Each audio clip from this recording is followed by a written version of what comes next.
যারা কোরআন পড়ে, কোরআন শিখে, তারা কতটুকু দামি জানেন?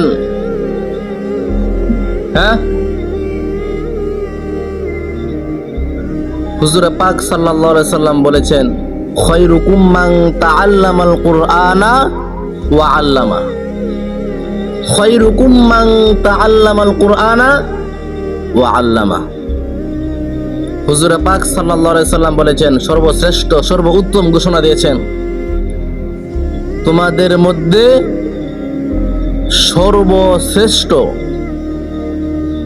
তোমাদের মধ্যে সর্বশ্রেষ্ঠ, সর্বোত্তম ওই ব্যক্তি যিনি কোরআন নিজে শিখে এবং মানুষকে শিক্ষা দেয়। কথা কয় না?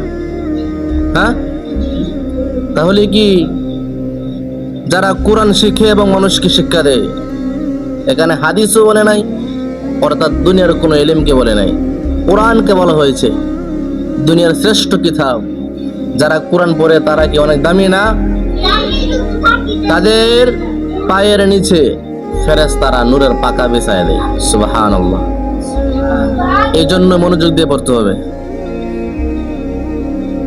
আওয়াজ দিয়ে পড়তে হবে, চিল্লায় চিল্লায় পড়তে হবে। এগুলা জায়গা যাবে না, এগুলা জায়গা যাবে না।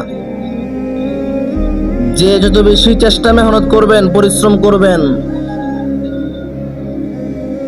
সে তত বেশি ইলম অর্জন করতে পারবেন।